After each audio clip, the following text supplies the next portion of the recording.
It's Dave here and Darren over there. Welcome to Good Morning Gallahorns, two old bloggers from Climbing the Pocket and Daily Norseman. We're about to get in it today. Talk about our new head coach, Kevin O'Connell. Talk about what happened with Jim Harbaugh, plus a few other things. Coaches and defensive line, because I love my linemen. Starting here shortly.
Boom!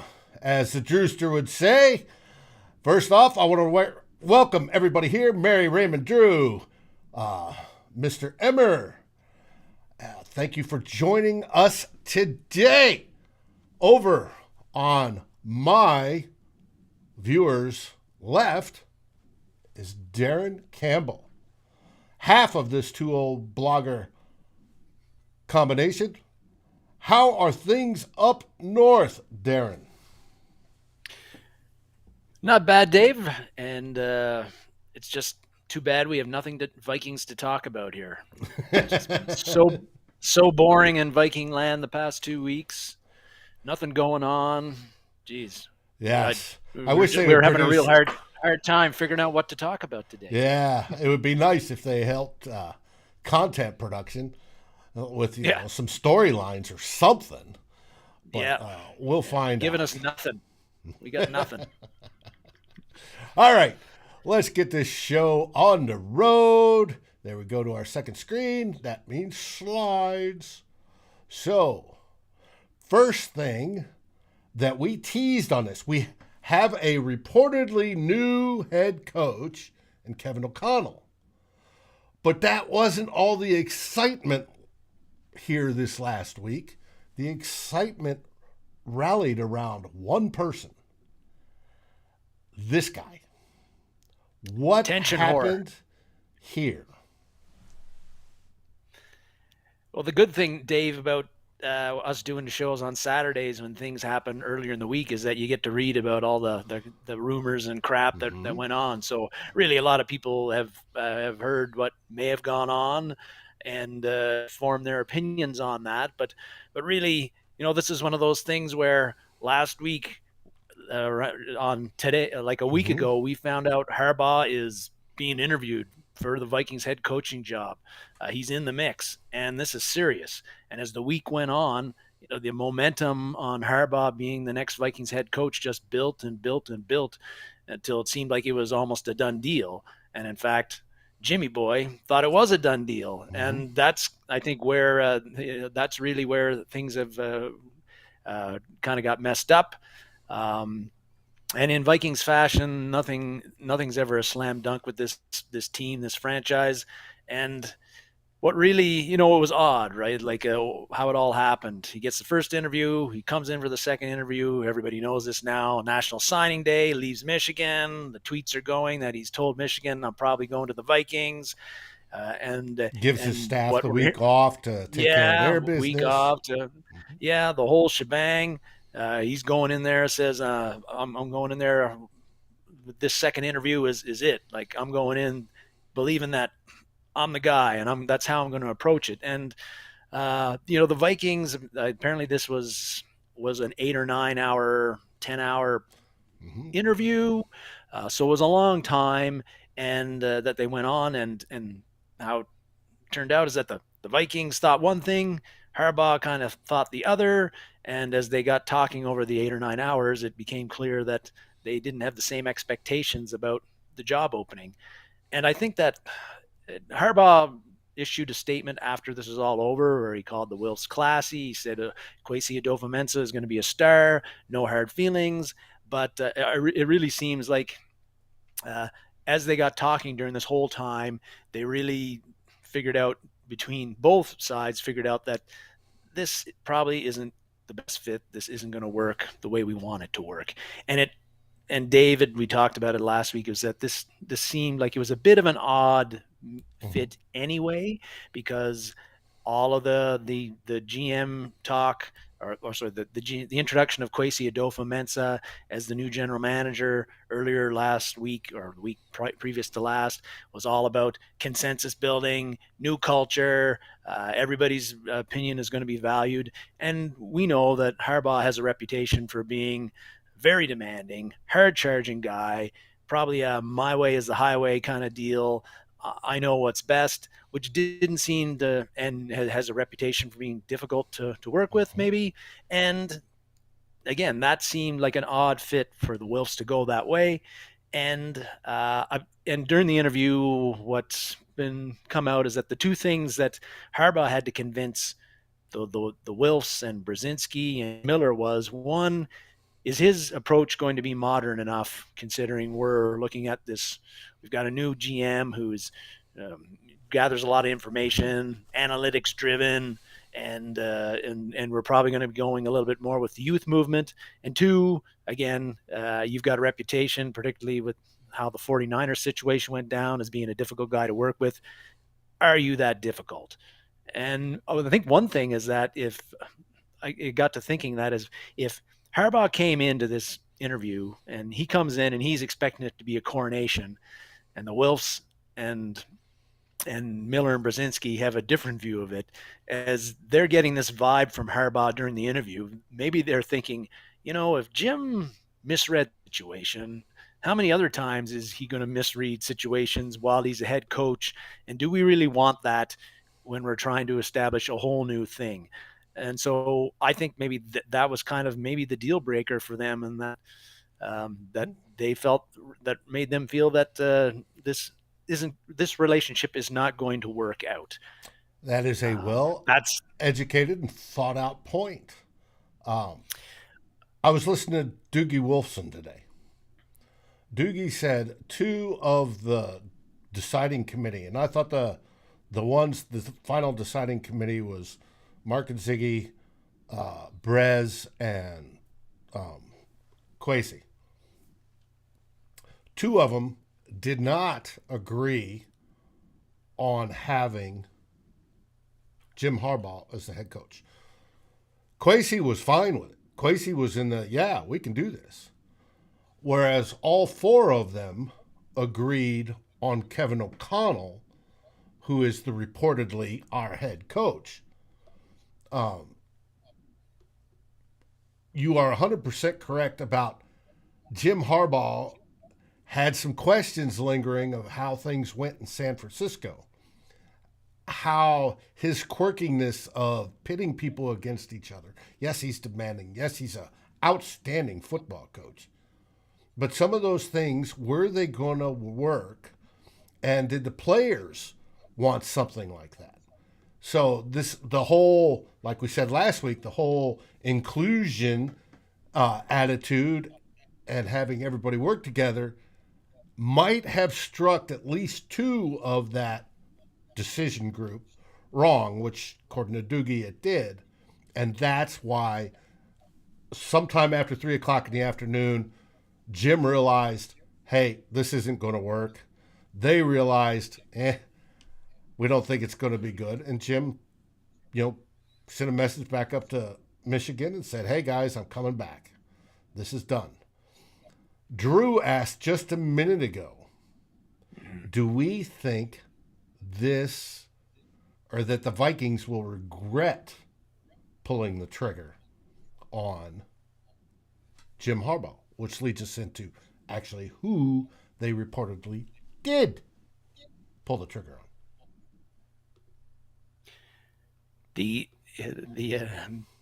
Will they regret not pulling the trigger on Harbaugh? I think it's pretty probably fair to say that there's no in between on this one. That either the Harbaugh thing was going to be spectacularly great, or is going to fail spectacularly, and and the Vikings erred on the side of caution. For me personally, I'm just going to say my opinion is, my feeling on it was that I was super pumped when I heard Jim Harbaugh was like in the mix. For the Vikings to hire him, it's, he's one of the biggest name coaches that's out there, college or pro. He's a proven winner. He's won everywhere he's gone. We've discussed this before. Been to the Super Bowl, been to the NFC Championship game, and that he's got the track record. He's a great football coach. There would be no doubt, and there was no doubt in my mind that when he got Minnesota, regardless of what roster we had, that he was going to win here. Now, he might not be here very long. Maybe he's not somebody I was expecting would be here for 10 years or more. Right. He might be a 4 or 5 year guy, but I really felt that he was going to make the Vikings relevant again, that they haven't been since 2017, and the team was going to play with an edge, which it hasn't played with in the past 2, 3, 4 seasons. How this shook out, it was a big buzzkill for me last week to find this out.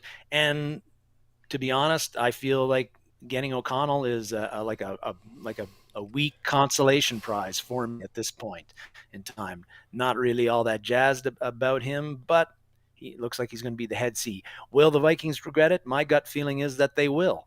That O'Connell is not going to turn out to be. If O'Connell doesn't get the Vikings to an NFC Championship game or the Super Bowl in his tenure here, then I think that will be lesser than what Harbaugh would have done. And so I'm not and with Harbaugh and with O'Connell, a blank slate as far as the head coaching record goes, never been one, and he's so we just don't know what kind of team and what kind of a leader he's going to be as a head coach, and what kind of team the Vikings are going to be under him if he does become the head coach. But I was pretty certain what kind of team the Vikings were going to be if Jim Harbaugh was the head coach. And I think they were going to be a very winning, successful team. And we lost that by not hiring him. And some people will say that we'll find out in 2 years whether this was the right move or not. And you are probably 100% correct. But I have a question for you. If Jim Harbaugh had stayed out and never put his name in the ring, never been considered, would we be feeling differently about Kevin O'Connell obviously Absolutely. having a cup of coffee with Sean McVay as our head coach?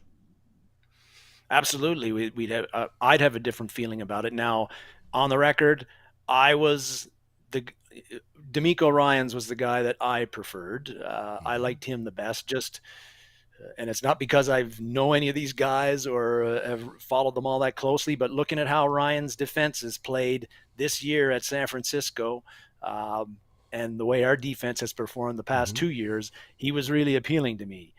Now, Whereas I like you Raheem can't really. Morris Yeah, for that's right. a lot Yeah, of it yeah. too. Yeah. Now, you can make the same argument from O'Connell, though, as far as how the Rams offense has performed with him as the offensive coordinator the last 2 years. Mm-hmm. Last year with Jared Goff at QB, if you can make an offense work with Jared Goff, you've got to be pretty competent. And this year with Matt Stafford, who's going to the Super Bowl now after never getting a sniff at Detroit. So, hey, I think definitely I would feel differently. I would feel that O'Connell, I'm not saying it's a buzzkill and it's a downer for me. And O'Connell to me feels like a consolation prize, but hey, he's done some good things. He's 36 years old. He's young. He's a bright mind. Not saying that the other guys aren't, but if you're looking for somebody who's working and moving along, that football, offensive football in particular, is going at this point in time in the NFL, then you probably feel pretty good about O'Connell because he's on that cutting edge with the Rams, working under McVay and Shanahan the years that he has. Mm-hmm. If you like the Rams offense and you like how the 49ers offense functions, then you're going to like the fact that we've got that philosophy coming to Minnesota and being able to be used in Minnesota with the weapons we have. And I just saw a few minutes ago that Justin Jefferson I is was about to very bring this pumped up. about Kevin O'Connell potentially being the head coach. He's, obviously he's seen what Cooper Kupp put up the year Cooper Kupp has put up this year and last under O'Connell, and he's thinking, yeah, I want some of that. There'll be no more of these games where I get like 2 balls thrown my way. It's going to be like 12 every game. So if Justin Jefferson is happy about this, that is a much better sign. I think a very good sign for the Vikings because he didn't seem all that happy towards the end of the year last year with the direction that the Vikings were going. Mm-hmm. As Andrew said, he's 6'5". He was a former player. He can relate that way. I do like Quarterback. that. Yes, quarterback. I do like that. He was quarterback behind Tom Brady. So maybe some of Yeah. that rubbed off. I do like Mm. that. We'll find out. Drew, Harbaugh back to Michigan. They've got some unfinished business. You need to come home with a national championship next year, if possible. There was also one. And I do understand. There's some comments that below that or some skepticism about Harbaugh and that he wasn't the right fit, and those are all fair arguments, and It's very possible. well that it could have been a shit show with him. Although It's hard to it's believe again when he's got the hard to fourth believe that winningest percentage in all of football. So, there just could have been a lot of like mhm. off-field drama or front office head coach drama that we don't really want to see right now, even if they were winning. Like I said, I All of wasn't that would have been expecting that he wild would for be us, here though, long term. producing Yeah, it would have been content. wild for us. And if he's getting to championship games and the Super Bowls, I think a lot of us could live with that. And we hope that's the case with Kevin O'Connell.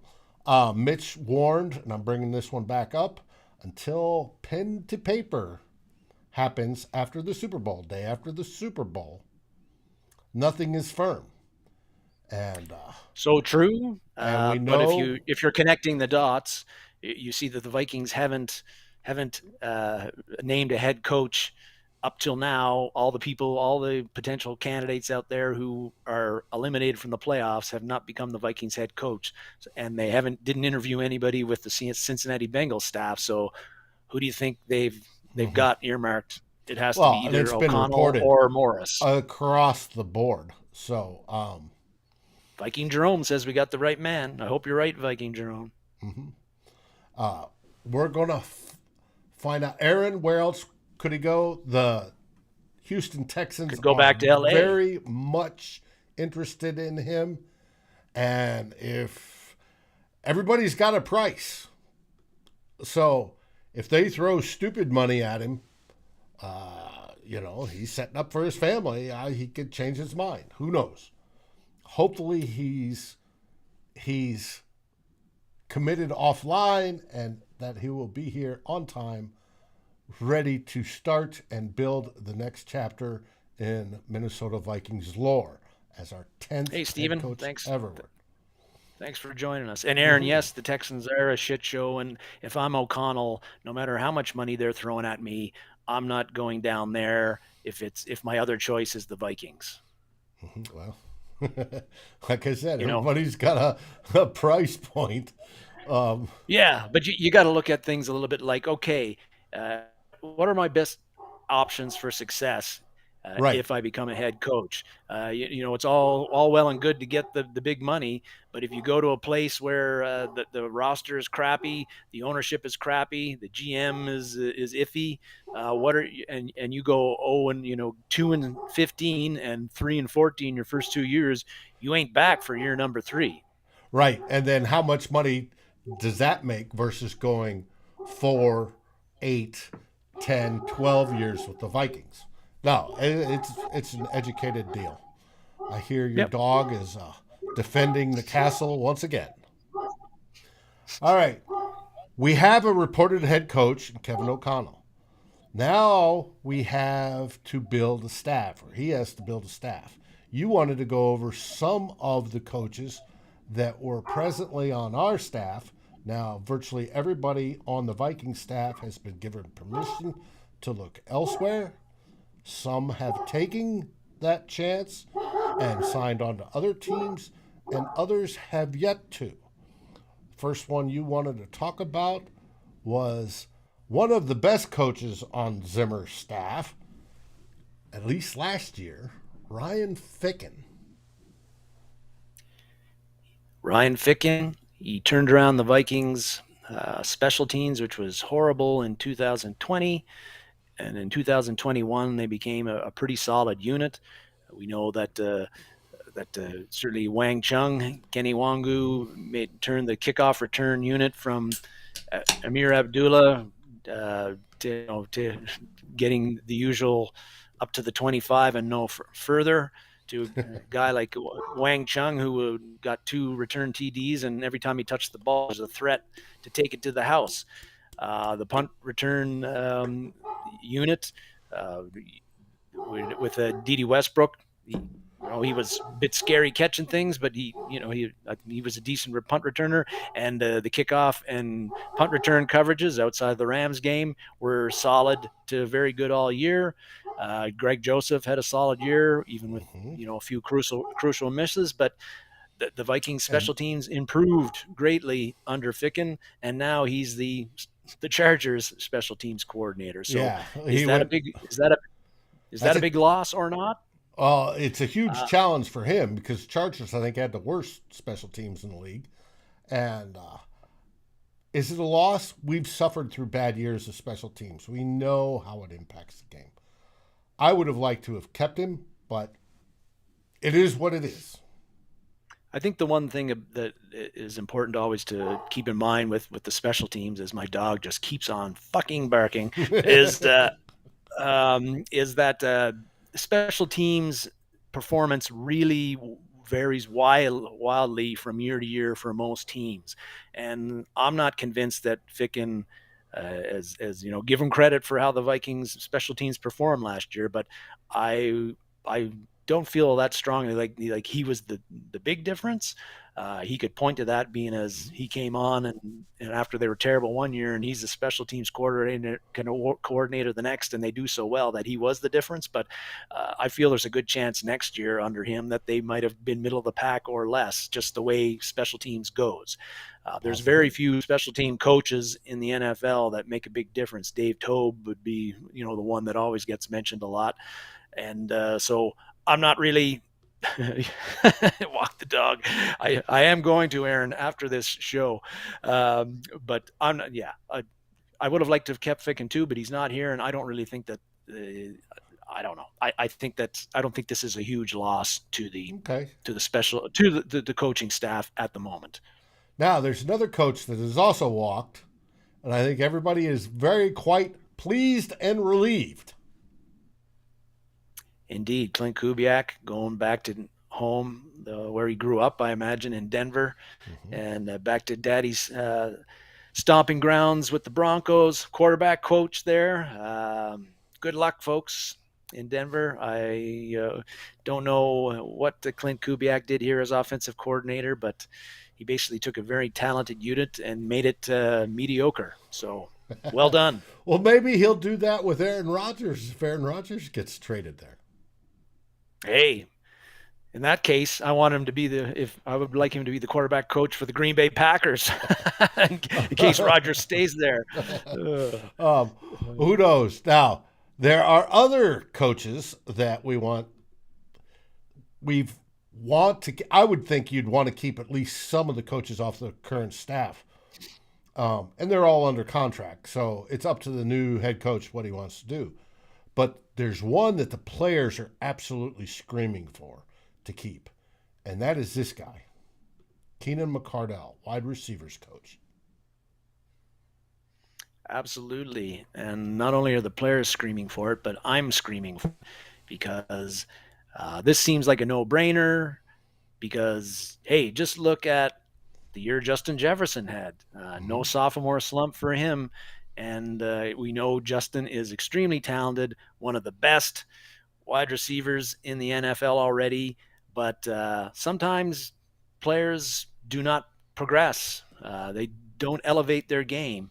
And Jefferson did that. And I don't think it's any coincidence that happened while Keenan McCardell was the wide receivers coach. He kept Jefferson hungry and kept working on him. And really, I think that Jefferson was a better wide receiver technically this year than he was his rookie year. And the way he does routes, runs routes, and reads routes is unbelievable. It's for especially as young as he is. The kid, whether he's working with Patrick Peterson, who's helped teaching him, or McCardell, who's helped teaching him, or off season with Diggsy, helped teaching him. He took a step last season, and you could see it on the field, and he was already good.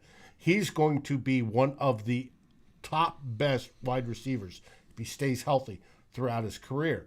And with Kevin O'Connell coming as head coach and how that offense that the Rams run translates to if they run it in Minnesota, he's going to get a lot more production.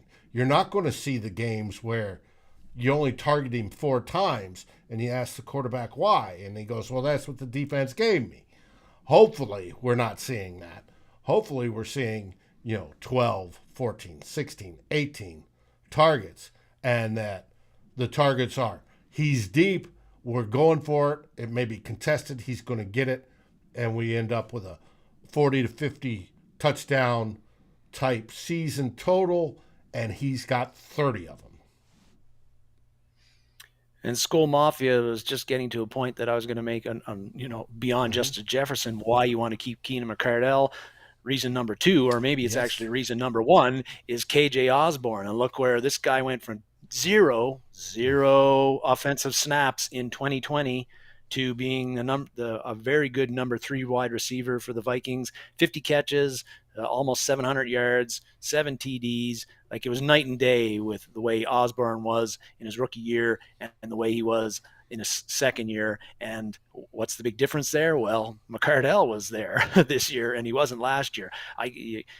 Osborne has done a ton of work in the offseason to get better, but I got to believe that Keenan McCardell had a big role to play in the year that Osborne had. And Amir Smith-Marset. If you looked at him at the beginning of the year in the preseason when he couldn't get open, couldn't catch the ball, and we're like, holy crap, like this guy might be the number 3 wide receiver, or really, I don't know about this. And then at the end of the year, he catches a key touchdown against the Chicago Bears, had a big game against the Bears in the final game. And he looked, again, like a completely different guy from what he was in August to where he was in December. And again, who's his positions coach? It's Keenan McCardell. I want the Vikings to keep McCardell, not just because of what he's done with Justin Jefferson, but what he can do with guys like KJ Osborne, Amir Smith-Marset, and any other young guys they might draft in this draft. Draft and develop those guys and have a really strong, deep Viking wide receiving core. I really feel that if McCardell is the wide receiver coach, that I've got a lot of confidence that he's going to get the best out of the players that we have there every time. I agree with you 100%. And that jump for especially Osborne this year was amazing. Absolutely amazing. The commenters are talking about age. The Vikings are obviously had their first season in 61. There are a few of us that are up there close to that and a couple that are over. But for all us old timers, it looks to be a fun 2022 season, especially on the offense. And with what this guy can do with our receivers, should be special. Now, we've got the whole quarterback thing that'll play into that. And I want to say it was, I saw somewhere up there that we got to get over the money thing. Okay. There is the cap issues, and we'll get through that. I think that's what they're going to spend this year, getting better on the cap. So we'll see how that goes. All right, the next coach on your list that some players have advocated for, and we'd like to see, and there's been at least one comment about it, is this man, Andre Patterson. My question to you is Andre Patterson too much tied to Mike Zimmer to have this work?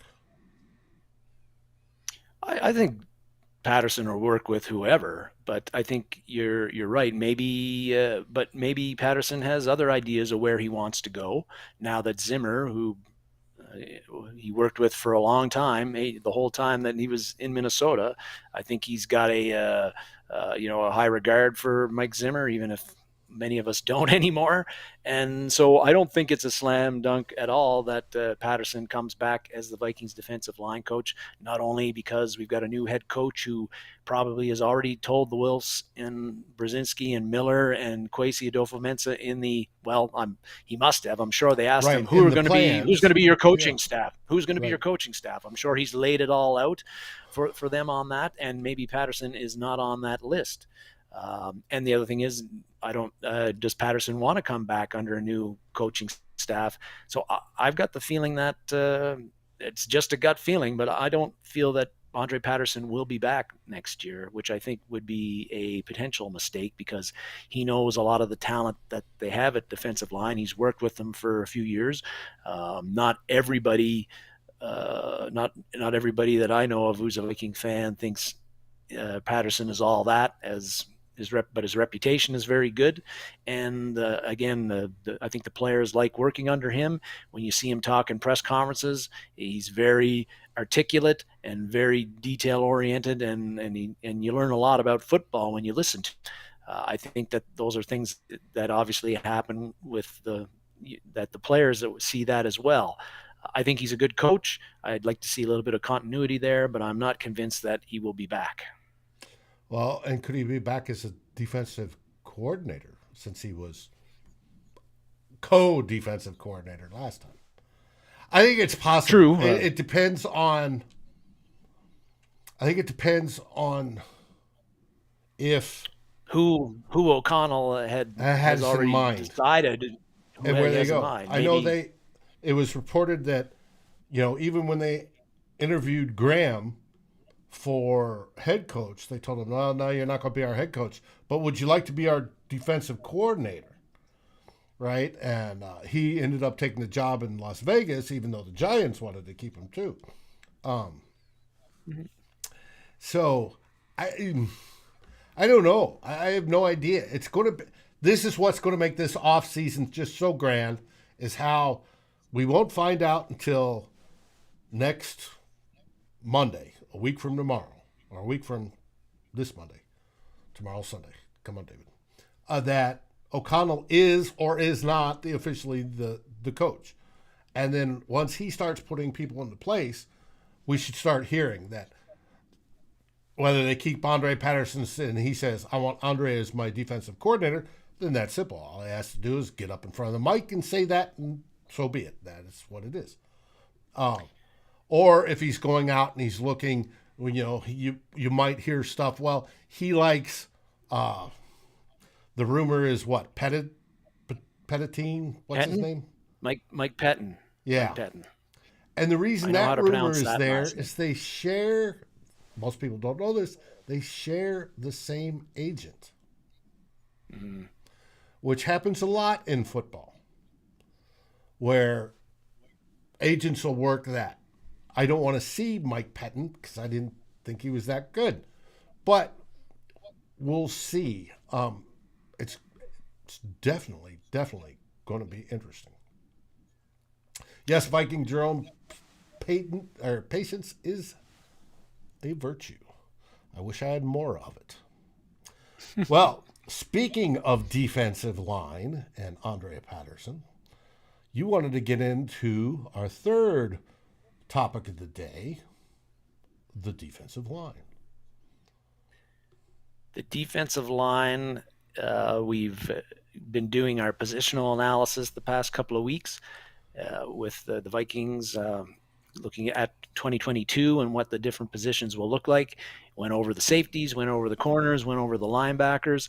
And one of the things that struck me looking at the Vikings defensive line is in our previous positional talks of the other positions, linebackers, cornerbacks, and safeties, we've all talked about how those positions that could be really in flux. There's not a lot of depth there. There's going to be some potential movement of some long-time starters that we've seen play for the Vikings for a long time and have played pretty well for the Vikings for a long time. Probably will not be here in 2022. The Vikings defensive line, I feel, could be one of the real strengths of the 2022 team. And they actually right now do have a lot of depth, I think. Which is not something I think we can say about the linebacker position or the cornerback position or the safety position. Right. So the Vikings, I think, have some decent, some pretty good options here. But the first decision, the most important decision they have to make is that photo of that guy right up there with the huge guns, Danielle Hunter, and what are they going to do with him? Because he's due, an $18 million roster bonus, like the fifth day after the new league year. He's got a cap hit of $26 million going into 2022. And he has been injured pretty much all of the time the past 2 seasons.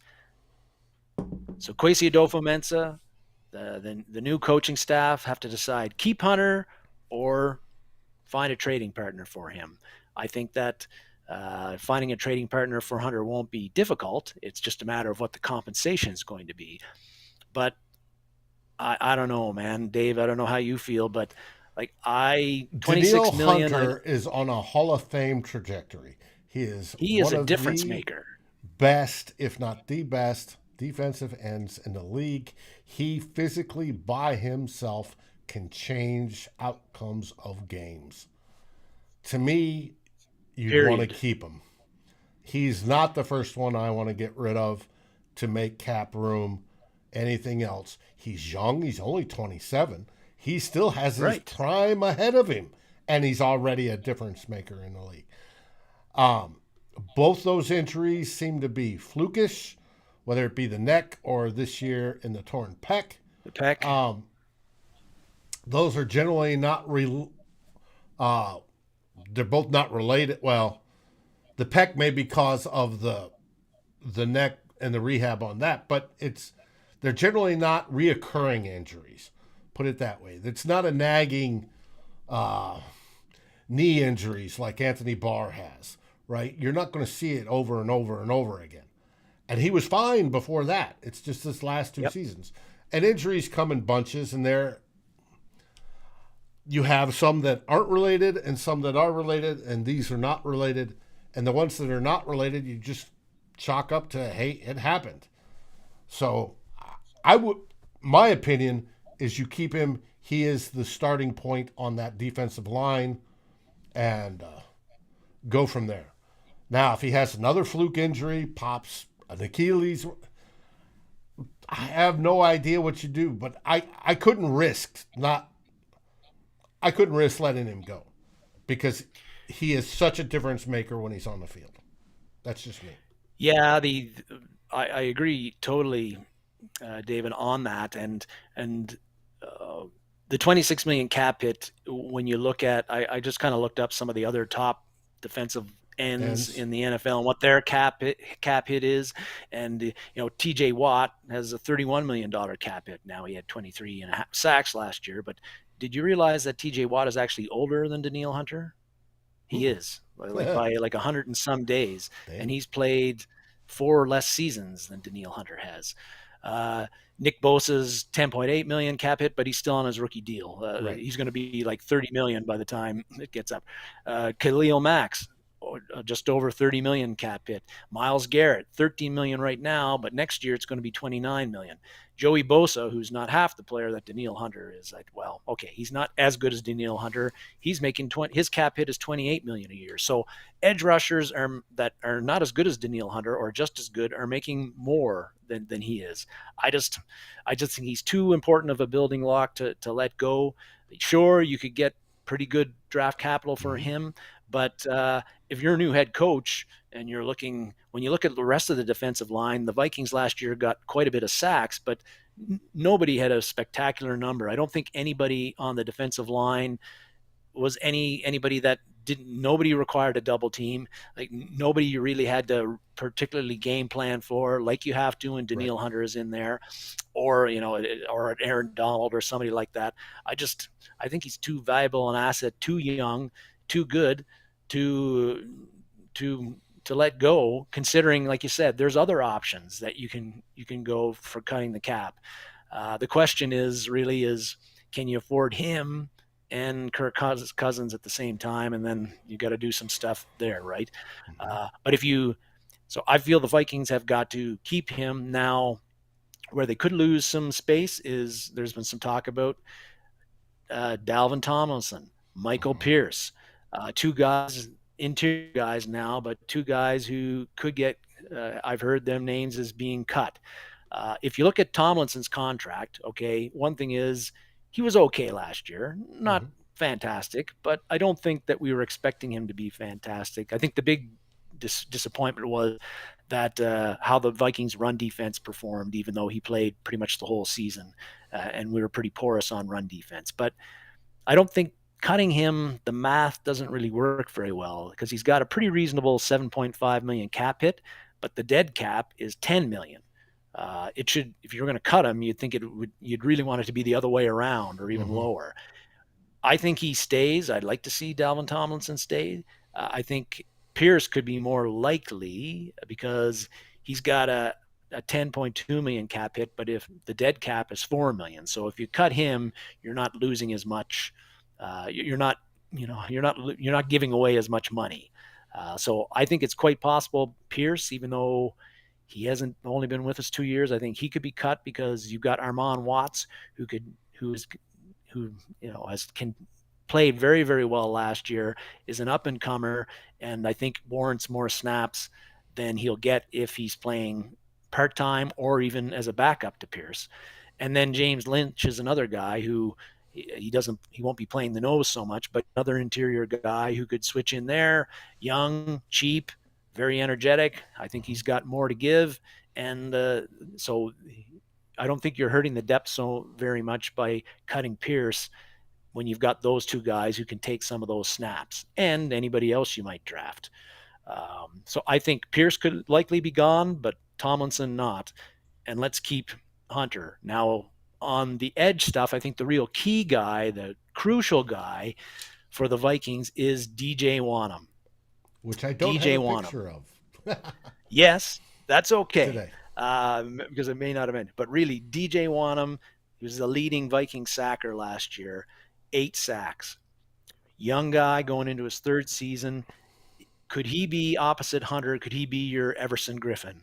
Or Brian Robeson to Daniil Hunter, the other edge guy that has to be accounted for. I'm not sure.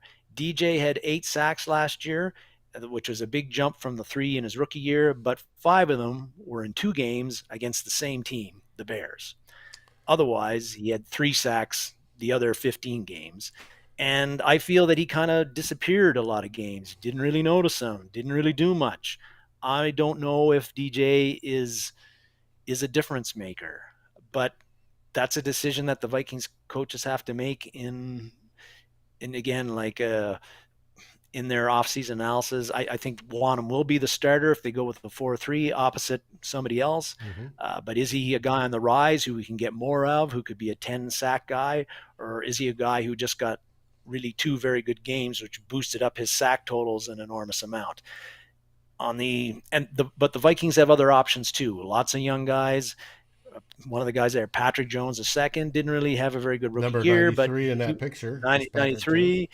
But, it was the Zimmer stuff, right? Like, that he barely got dressed early in the season, didn't get used much until late in the season when absolutely crazy, yeah. But hey, that was Kenny Willekes really he really shone in some games, and other games maybe not so much, but again, another guy that they barely dressed a lot of the time until they had to. I think Willekes is like a real high motor, high effort guy who's best years, and he's getting better. I think he could be a key piece, rotational piece for Vikings. Janarius Robinson, don't know much about him. We know he's got the great build, 20-foot wingspan, 6'5", can run like the wind, but just didn't have a whole lot of production at Florida State, and was on the injured reserve last year. Is he a guy who, steps it up?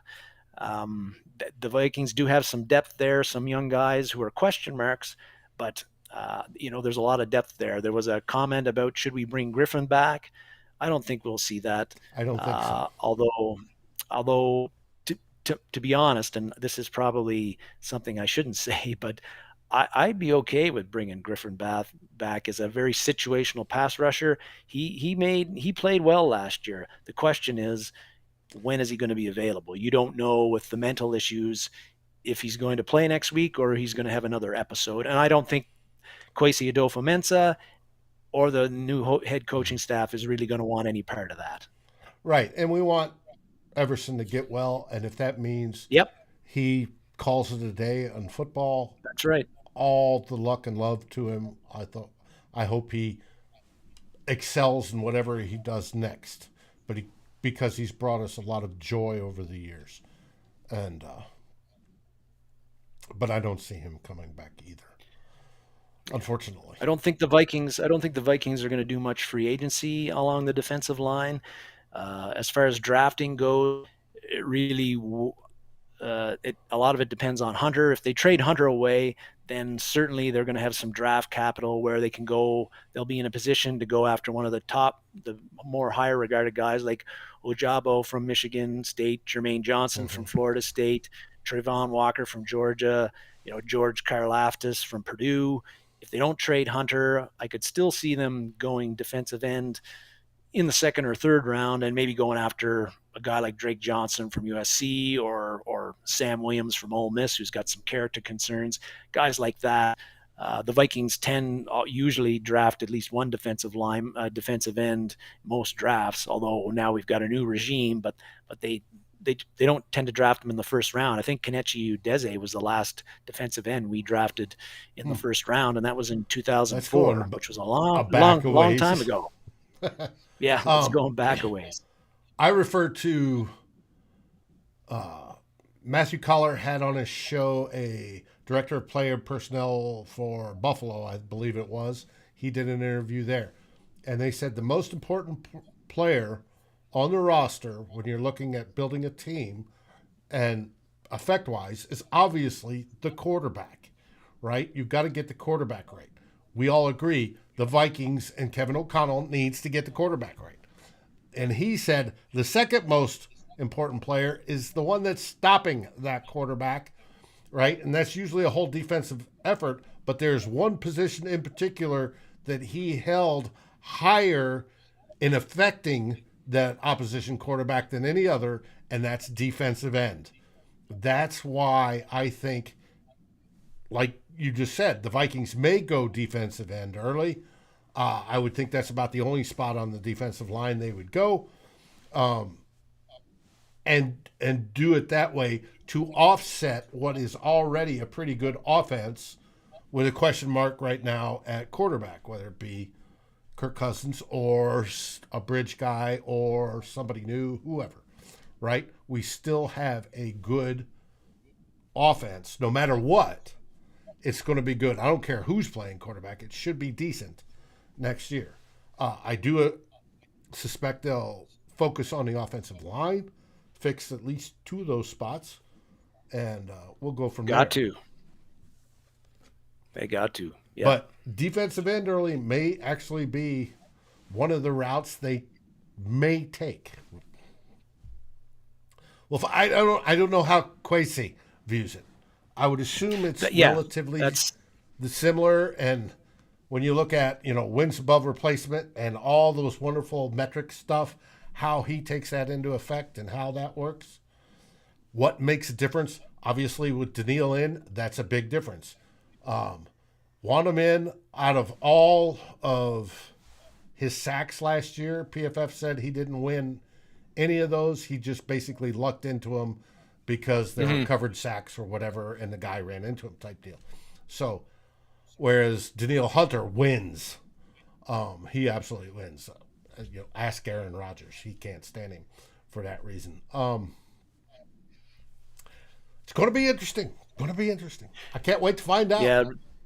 It'll be a real fascinating draft in particular because we'll talk about this in futures, but we know Rick Spielman's MO as general manager and how he handled the draft. That was well known. Mm-hmm. We have no idea how Kwesi Adofo-Mensah is going to run the draft, what he prefers to do, trade up, trade down. Does he like 10 plus picks? Does he actually want quantity over quality? This is all stuff that we're going to learn here this year. Or is he going to start targeting the Spielman Vikings and Zim Vikings valued safety and linebacker and running back? Those generally in today's football, modern football, are not highly valued positions. Your highly valued positions are quarterback, wide receiver, and defensive end, and corners, right? And are they going to switch? Are they going to work, get the cap back under control and then more focus on what is valued today versus what was valued yesterday? So it's going to be interesting to see. We got to ask about the Senior Bowl that was played today. I think Drew was talking about how they loved all the false starts. That's another thing. Kwesi wasn't down there. From what I get reported, he wasn't down there. I'm sure there was some Viking scout department guys down there, but Kwesi wasn't, which is fine. We'll see how all this plays out and where it's going to come. Sorry, 191 zone math is tough. Okay, interesting. Oh, Drew said 110. Yeah, 12, we had 12 defensive players.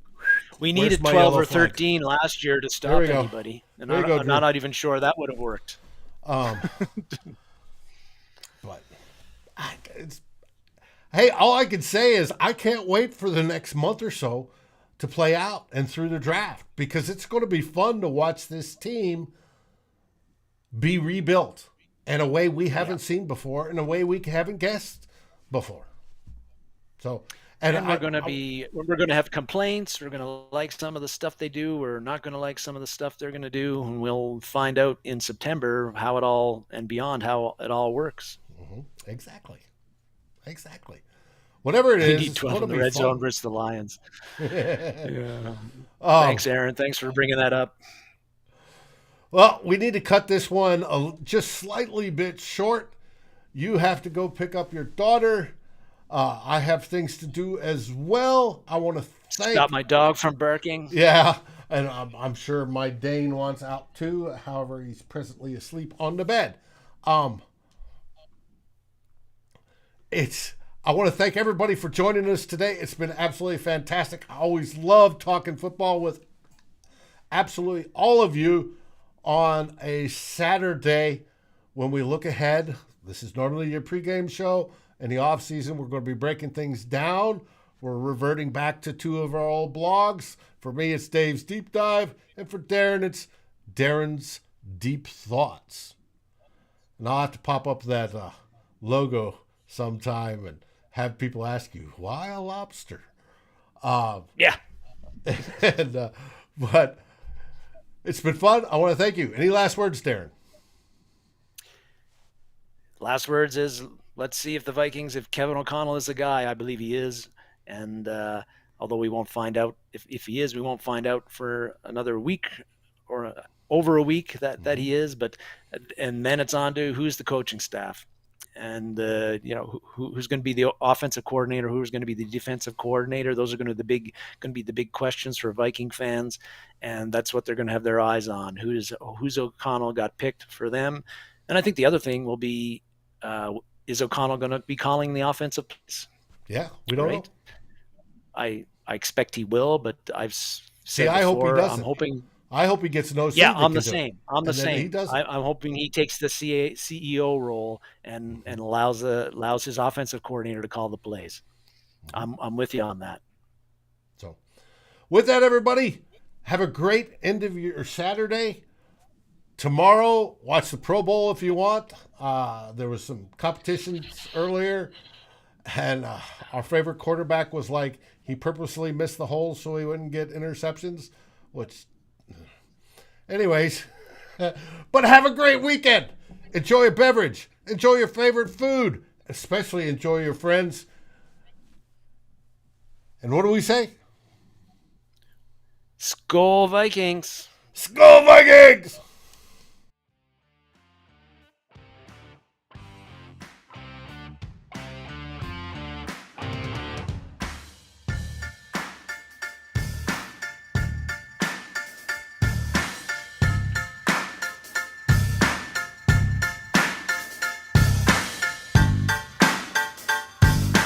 Thank you for watching or listening. As always, if you like, subscribe, and ring the bell for notifications. And if you're listening to the podcast, please rate us on your favorite aggregator. Skol, everybody.